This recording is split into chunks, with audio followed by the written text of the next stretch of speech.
Hello, this is Miss Moore, and today during chemistry we're going to talk about writing formulas for ionic compounds containing polyatomic ions and transition metals. Today's essential question: how are formulas written for ionic compounds containing polyatomic ions? Alright, to talk about polyatomic ions, we first need to refresh ourselves on simple ions. A simple ion is an ion formed from a single atom that has lost or gained an electron. Okay, it's what we've been talking about thus far.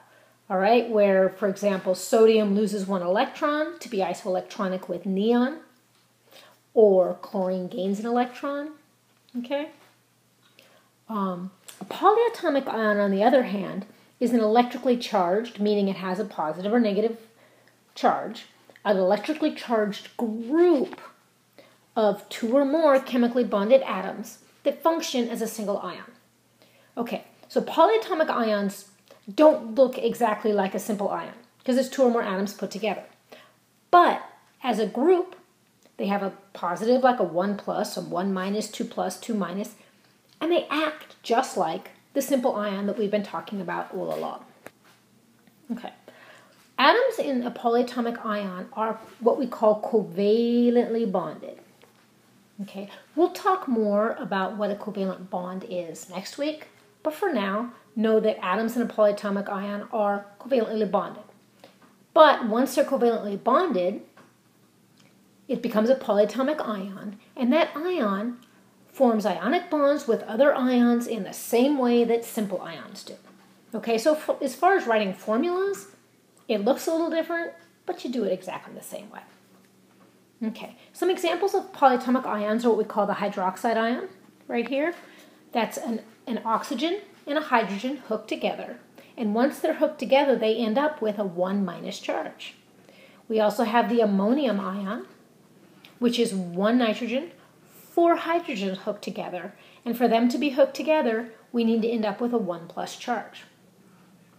So I've shown you 2 examples of polyatomic ion, each containing only 2 different types of atoms.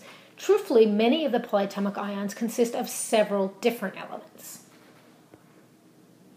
All right, at this time, if you could grab your periodic table, flip it to the back, you'll see your polyatomic ion handout. And I have a portion of it displayed here so we can talk about it. Okay, so you'll notice at the top it says polyatomic ions handout. And then below that we have a section that says common polyatomic cations. Remember, cations are the positive ones. And I've given you 2. Okay, we've got ammonium, which is NH4 1+, and hydronium, which is H3O 1+. Okay, and then below that, which is the one we'll end up using a lot more, we've got common polyatomic anions, the negative ones. And they're divided into 3 groups. Okay, all of these here have a negative 1 charge. Okay, all of these have a negative 2 charge. And all of these have a negative 3 charge. Okay, so hopefully you're going to get used to using, just like you're getting used to the periodic table, you should be getting used to using the polyatomic ion handout, and we'll, of course, practice it. Okay, let's try to name a compound made up of polyatomic ions. All right, so first step in naming an ionic compound made up of polyatomic ions is to name the cation, just like we did for the simple ions. Okay, if the cation is a polyatomic ion, you need to use the handout, okay, for its name. If the cation is a simple ion, like the stuff we've been doing, you're going to use the rules we already talked about, which is if the metal comes from group 1A, 2A, or 3A, you get the name directly off the periodic table. If the metal comes from not 1A, 2A, or 3A, you're going to use the name off the periodic table, but you also need to use a Roman numeral to denote the charge. All right, so start by naming the cation. Then, just like you did for the simple ions, name the anion. Again, use the polyatomic handout if the ion is a polyatomic. If the ion is not a polyatomic, you're going to do what we've been doing. You use the name from the periodic table, drop the ending in IDE, and add IDE. Now here's something really important in yellow here. Do not change the anion name ending to "ide" for polyatomics. Okay. Do not change the ending to "ide" if the anion is polyatomic. You only change the ending to "ide" off the periodic table. All right, let's try a practice problem. We'll start with CaCO3. Okay, so a lot more letters than we're used to, but don't panic. Something you need to keep in mind, important here. Ionic compounds, any type of ionic compound. Okay, ionic compounds are made up of only two things, okay? That's it, just two things, a cation and an anion. That's it. So no matter how many letters are there, if it's an ionic compound, it's a cation and an anion. So start by looking at the first thing written, Ca. Is that a cation? Is it a metal? Yes. So it's a cation, which means everything else is an anion. So it's not nearly so hard. So we start by naming the cation, which is calcium. Then we need to find the anion.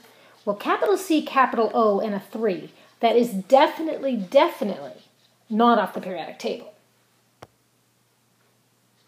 So let's refer back to the polyatomic ion handout and see if we can find a CO3. And I see one right there. So CO3 is carbonate, which means the name of this guy is calcium carbonate. Not too bad. Let's try one more. How about NH4NO3? Okay, that looks horrible, right? It looks horrible. Lots and lots of letters there. However, it's made up of only two things. One cation, one anion. That's it. So let's start by looking at the first letter, N. Is that a metal? No, it's a non-metal. So there is no way that N is a cation, which means NH4 must be a polyatomic. Let's see if we can find it.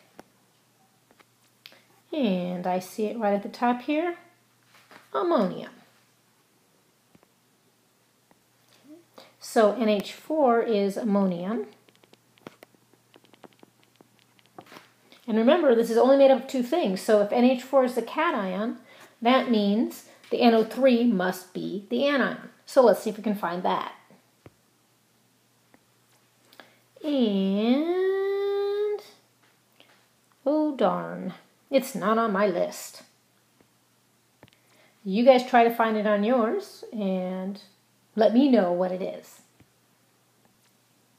All right, so what did you guys come up with? Nitrate. So NH4NO3, as bad as it looks, is just ammonium nitrate. Not too bad. All right, let's now write formulas for a compound containing a polyatomic ion. Okay, remember, with an ionic compound, it must be neutral. No charge. Doesn't matter if we're talking about polyatomics, simple ions involved, it doesn't matter. Ionic compounds must be neutral. Okay, so first step, just like with simple ions, determine the charge of the cation and anion. If the cation or anion is formed from a single element, use the periodic table to determine the charge.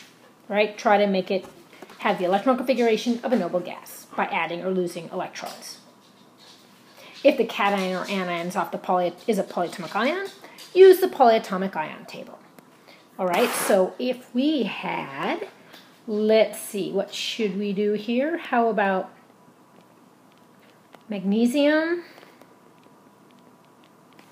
chlorite.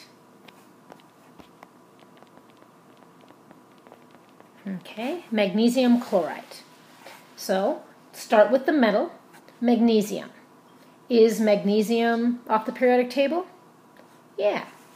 So for magnesium, we do the electron configuration, 1s2, 2s2, 2p6, 3s2. And because he's a metal, he's going to be losing electrons to become like a noble gas. So he's going to end up being Mg2+. Does that work? All right, what about chlorite? Chlorite. If it was off the periodic table, wouldn't his name be chloride? I-D-E? Yeah, it's chlorite. We know he's not off the periodic table. So we're going to have to find him on the polyatomic ion chart. And I see him on mine way at the bottom. Yours will be in the middle somewhere. Chlorite is ClO2. And it has a charge of 1-. All right, so for chlorite, we'll have ClO2, and the whole thing together has a charge of 1-. Okay, so we have Mg2+, ClO2, 1-. All right, now we've got to try to make them neutral. So we have 2 plus charges and 1 minus charge. So if we add another minus charge, ClO2 again, they're now neutral. And cross these out. All right, so when we go to write this out, we're going to write Mg, we only have one of them, ClO2. Well, now here's the problem. We have 2 ClO2s. So if I write ClO2 2, that looks like Cl, that we want 1 Cl and 22 O's. That's not what we want. We want 2 ClO2s. So how do you show that? Well, you put parentheses. Mg ClO2 2.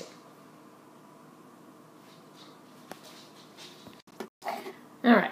Now I got a little overexcited and did the whole problem without having you write down the notes. So here you go. You can write down the steps you're supposed to do. Write down the cation, the anion with charges side by side, exactly like you do with single ions. They're simple ions. It just looks different. Acts the same. Then add more cations or anions as needed until the compound is neutral. You have the same number of positive and negative charges. And then, if the polyatomic ion needs a subscript, you will need to use parentheses because the subscript applies to all the atoms in the polyatomic ion. Hugely important there. All right, let's try a couple more. If you feel comfortable, hit pause, try to work it out, and then hit play. So potassium sulfite. Potassium is most definitely off the periodic table. Potassium, we're going to start by writing its electron configuration. 1s2, 2s2, 2p6, 3s2, 3p6, 4s1. And because potassium is a metal, we know he's going to lose electrons to become isoelectronic with a noble gas. So he is going to end up being K. We lost an electron, so 1. We have now more protons, so K1+. Sulfite, not ide, but ite, must be off the polyatomic ion chart. So if you could try to find sulfite, and I came up with SO3, 2-. All right, let's try to do this. K1+, SO3, 2-. We have 1 plus charge and 2 minus charges. So to make these neutral, we're going to need to add another potassium. So charges cancel out. We end up with K2, because we have 2 of them, SO3. Now, you can leave the parentheses on or off because we didn't need a subscript for the SO3. So the right answer could be K2SO3, or if you like, K2SO3. All right, one more. Calcium phosphate. Calcium off the periodic table. So calcium is 1s2, 2s2, 2p6, 3s2, 3p6, 4s2. Calcium is a metal, loses electrons to become like a noble gas, so he is going to be Ca2 plus. Phosphate. Last part of it is 8, so it's not off the periodic table. It's got to be on the polyatomic ion chart, calcium phosphate. So if you could look it up, and phosphate is PO4, 3 minus. Okay, next step, put them side by side. And now we got to make these neutral. So we've got a 2 plus and a 3 minus. No way to turn a 2 into a 3 or a 3 into a 2, so I'm just going to start adding. And since I have less positives, I'll add another. So now I have 4 plus and 3 minus. So now I'll add another anion. So now I have 4 plus and 6 minus. Add another cation. I now have 6 plus and 6 minus. It's neutral, we can get rid of those charges. So the final answer is going to be Ca, and we have 3 of them, PO4. And because we have more than one PO4, we got to put the parentheses around there, showing that we want 2 PO4s. Okay, the PO4 is all stuck together. It's one thing. Okay? Not so bad. Looks different. Not too much different to actually do, though. All right, so the last thing we need to discuss today is Roman numerals and how to actually write names when you need to use Roman numerals. All right, so remember that metal cations coming from groups 3 through 12 and 14 through 16 do not become like noble gases. And for me, the easiest way to remember it is that they're the metals not from 1A, 2A, and 3A. Okay, so this means that we cannot predict what ion they're going to form. Okay, we don't know how many electrons exactly they're going to lose. So these ions have to have Roman numerals in their name to denote their charge. Okay, review. All right, so now how to use Roman numerals in the name. We've gone from having a name with a Roman numeral in it to writing a formula, but now what if I give you the formula going back to the name? This is a little bit more tricky, but it's doable. Just relax, think about it, and use a little bit of brain power. Okay, when we're writing names of ionic compounds from a formula, first determine if the cation comes from group 1A, 2A, or 3A. If it doesn't, that's when you have to use a Roman numeral. Okay, so whenever naming, first question when you're looking at the cation, is it from group 1A, 2A, or 3A? Okay. All right, let's go through the steps for determining the charge of an ion from the formula. All right, so for step 1 is from the subscript, determine how many of each ion is present in the compound. So I guess we need a practice problem. How about CuCl2? Okay, and I like to think of these problems as going backwards, taking the formula, taking it back, going back through the steps, okay? So we can tell we have one Cu and 2 Cls. If I were you, what I would do is write out, I have a Cu, a Cl, and a Cl. Okay, going backwards. All right, next step, write the charge for the anion. Because Cu is not from group 1A, 2A, or 3A, we can't use the electron configuration to figure out his charge. So we need to go backwards. We can, however, use the electron configuration to figure out the charge of chlorine. So chlorine is, electron configuration is 1s2, 2s2, 2p6, 3s2, 3p5. All right, and because chlorine is a nonmetal, He adds electrons to become like a noble gas. So he's going to be Cl1 minus. So that means each of these chlorines has a 1 minus charge. So now add up all the anion charges to determine the overall negative charge. So we have a total of 2 negative charges. So now we know we have a 2 negative charge. Next we need to determine the overall charge of the cations needed to cancel out the negative charge. So if we have an overall 2 negative, we also need an overall 2 positive. So the last step is to divide the overall charge by the number of cations to determine the charge on each cation. So in this case, the overall charge is 2. We only have 1 cation, which means each is worth a 2 plus. So now we just name it. Copper, it's got a 2 plus charge, 2. Fluoride. A lot of work just to get the name, huh? All right, let's try one more problem before we wrap it up. All right, let's try PB3N2.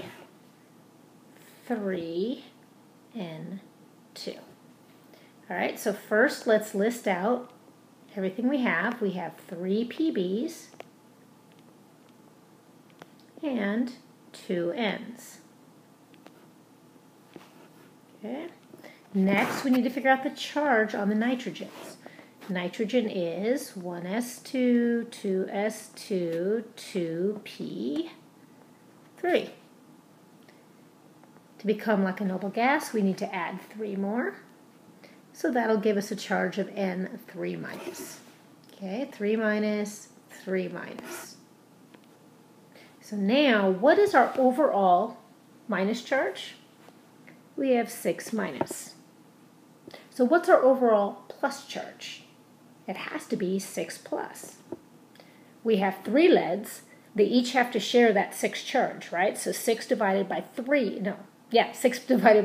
is 2. Each lead has a 2 plus charge.